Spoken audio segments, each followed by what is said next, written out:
ሰላም ሰላም ሰላም በማንቸስተሩ ኦልድ ትራፎርድ ተገኝተናል። እንግዲህ ከች ብለናል። እንግዲህ እዚህ ጋር ስንገባ መጀመሪያ ላይ የሚታየው የማንቸስተር የተለያየ ጊዜ የተጠቀማቸው ሎጎዎች ናቸው። እስካሁን ድረስ ያሉትን ያሳያል። እንግዲህ ብዙ አይነት ሎጎዎችን እንደተጠቀመ እዚህ ጋር ማየት ይቻላል። በቀጣይ ደግሞ እስቲ ደግሞ አሁን ወደ እስካሁን ድረስ ማንቸስተር ከተመሰረተበት ጊዜ ጀምሮ እስካሁን ድረስ የበላቸው ዋንጫዎች ወደሚገኝበት ወደ ትሮፊ ክፍል ነው የምንሄደው። እስቲ ደግሞ ምን ይመስላል እስካሁን የበላቸው የሚሉትን አብረን እንሄድ። ደግሞ እስቲ ትሮፊ ሮሚዮ ከፊታችን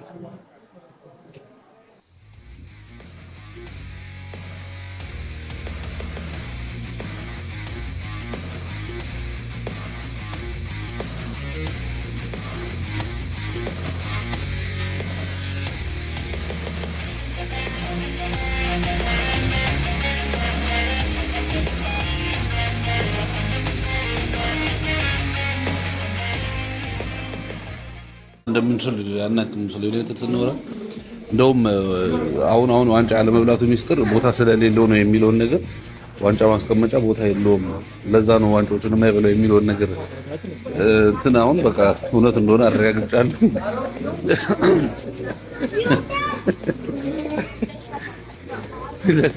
ፊት ለፊታችን እንግዲህ የምታያቸው የዩናይትድ የረጅም ጊዜ ታሪኮች ናቸው።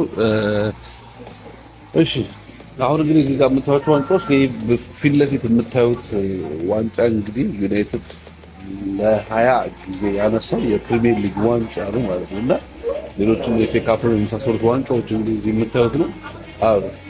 አልተሳሳተችም። እውነትም የ20 ጊዜ ዩናይትድ አሸንፏል የሚለውን በዚህ ማየት ትችላላችሁ ማለት ነው።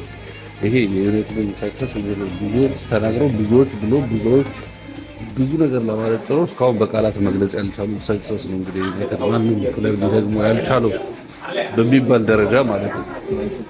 እንግዲህ በአጠቃላይ የምታዩቸው ዩናይትድ ሜጀር በሚባሉት ካፖች 13 የኤፍ ኤ ካፕ፣ 20 ፕሪሚየር ሊግ፣ 3 ቻምፒየንስ ሊግ፣ 1 የዩሮፓ ሊግ ዋንጫ፣ 1 ሱፐር ካፕ፣ 1 ፊፋ ወርልድ ካፕ፣ 1 ኢንተርኮንቲኔንታል ካፕ፣ 1 የዩኤፋ ካፕ ዊነር አለው ማለት ነው። እንደገና ሌሎቹም ጨምሮ ወደ 57 ከዛ በላይ የሚሆኑ ዋንጫዎችን ዩናይትድ ማሳካት ይችላል ማለት ነው። እዚህ ጋር የምታያቸው በሙሉ እነዛን ስቶሪዎች የሚያሳዩ ያንን ወርቃማ ጊዜ ጎልደን ኢራ የሚያሳዩ ናቸው ማለት ነው። ይሄ ነው እንግዲህ